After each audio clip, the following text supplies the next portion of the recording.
স্বাধীনতার দিবসের একটা প্রোগ্রাম হয়নি, এটা আমরা লাস্টের দিকে করতে পারছি। দেশের অনেক ঝয় ঝামেলা কাটিয়ে আমরা স্বাধীনতার আবৃত্তি, স্বাধীনতা নিয়ে গান, সবাই মিলে আমরা যত সাংস্কৃতিক গোষ্ঠী আছি সেই গোষ্ঠী মিলে যে এত সুন্দর একটা আয়োজনের অনুষ্ঠান করছে, সেজন্য আমি যে আয়োজক আছে তাকে অনেক অনেক ধন্যবাদ আমাদের এত সুন্দর একটা প্রোগ্রাম করার জন্য।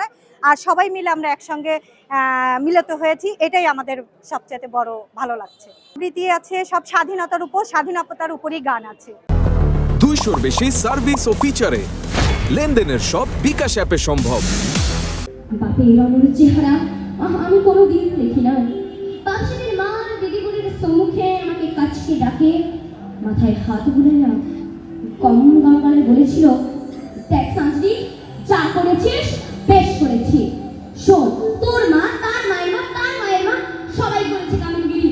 বাবু ঘরে কত খাটাই খাইয়েছে, তাতে হয়েছে নাকি? তাতে হয়েছে নাকি? এই কথাটা বলে সাঁঝি, তুই কিন্তু কামিন হবার নাকি জন্মাস নাই। যত বড় লাভ সাহেব বিভক্তি নে, কারোর কাছে মাথা নোয়াই নিজের ত্যাগ নাই। আমার আবৃত্তি করতে ছোটবেলা থেকে অনেক ভালো লাগে। আমি ছোটবেলাতে প্রথম আমার শেখা আমার মায়ের কাছে। আমি আমার মায়ের কাছে ছোটবেলা থেকে আবৃত্তি শিখতাম। শিখতে শিখতে আমার একটা সাহস হয়ে গিয়েছে, এত বড় বড় মঞ্চে করতে পারি প্রোগ্রাম। আর আমার প্রোগ্রাম করতে একান্তই অনেক ভালো লাগে, সেটা আবৃত্তির প্রোগ্রাম হোক, সেটা গানের প্রোগ্রাম হোক, আমার অনেক ভালো লাগে। দীর্ঘদিন আমরা একটা ভয়ের সংস্কৃতির মধ্যে বসবাস করছি। এখানে শিল্প চর্চা হবে না, সাহিত্য সংস্কৃতির চর্চা হবে না, গান হবে না, লালন হবে না, বাউল হবে না। তো সেইটাও এক শ্রেণীর অন্ধ ভক্তরা অথবা কি বলে অন্ধ ক্ষমতা লোভীরা এটি বন্ধ করতে চেয়েছিল।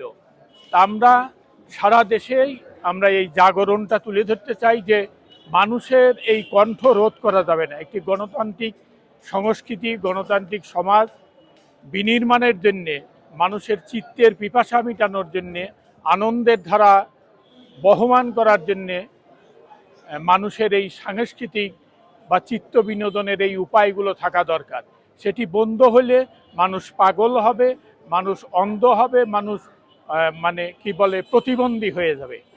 তো সেইটার হাত থেকে আমরা রক্ষা করার জন্যে আজকের এই আয়োজন।